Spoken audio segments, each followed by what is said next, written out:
នៅក្នុងថ្ងៃវោកទឹកយ៉ាងនេះត្រូវជាថ្ងៃទី26ខែសីហាឆ្នាំដែលល្អប្រសើរដែលហែងនៅក្នុងថ្ងៃនេះផ្ទាល់មានឆ្នាំម្សាញ់ជូតហើយនឹងរោងចំពោះអ្នកដែលត្រូវការធាតុទឹកហើយនឹងមាសក៏ល្អ50%ផងដែរក្នុងការដែលឆ្នាំទាំង3នេះត្រូវការធាតុទឹកហើយនឹងមាសកាន់តែល្អប្រសើររហូតដល់100%ឆ្នាំដែលគួរតែមានការប្រុងប្រយ័ត្នទៅលើការសម្រេចចិត្តមុខរបរអាជីវកម្មការងារការបើកបរធ្វើដំណើរជាពិសេសមានឆ្នាំខាលធាតុភ្លើងវ័យ41ឆ្នាំនិងខាលធាតុដីវ័យ29ឆ្នាំទិសដែលយើងគួរតែជៀសវាងប្រុងប្រយ័ត្នជាពិសេសនៅក្នុងថ្ងៃនេះផ្ទាល់មានទិសខាងត្បូងចំណែកឯទិសល្អដែលយើងអាចធ្វើការអង្គុយប្រើប្រាស់ល្អប្រសើរពេញមួយថ្ងៃនៅក្នុងទិសខាងត្បូងឈៀងខាងកើតការដែលយើងចង់ចាប់លាបឬក៏បន្ទុះលាបនៅក្នុងថ្ងៃនេះផ្ទាល់យើងអាចប្រើប្រាស់បាននៅទិសខាងត្បូងឈៀងខាងកើតទី3 150អង្សាដោយការដាក់ជាទឹកមានចលនាឬក៏យើងដោតជាគោមអំបិលនៅក្នុងចន្លោះម៉ោង9ទៅម៉ោង11ថ្ងៃត្រង់និងមួយវេនចុងក្រោយម៉ោង1ទៅម៉ោង3រសៀលកិច្ចការងារសំខាន់មួយចំនួនដែលយើងអាចចាប់ផ្ដើមឬក៏ប្រព្រឹត្តទៅនៅក្នុងថ្ងៃនេះល្អប្រសើរ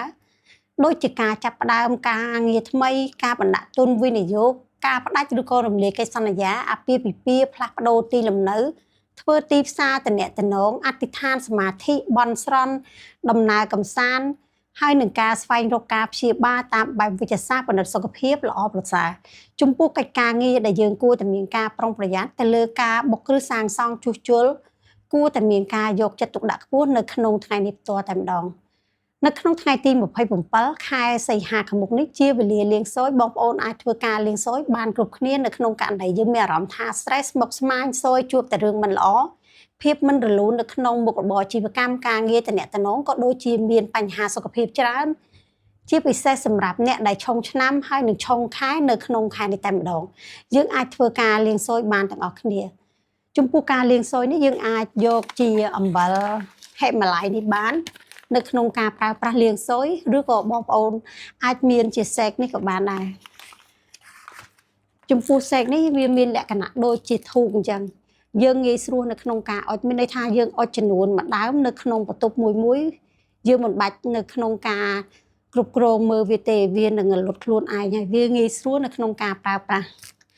ចំពោះឈុតនេះក្នុងករណីបងប្អូនមានចំណាប់អារម្មណ៍បងប្អូនអាចធ្វើការកម្មង់បានខ្ញុំនឹងរើសពេលវេលាដ៏ល្អនៅក្នុងការប្រើប្រាស់ជូននិងរបៀបប្រើ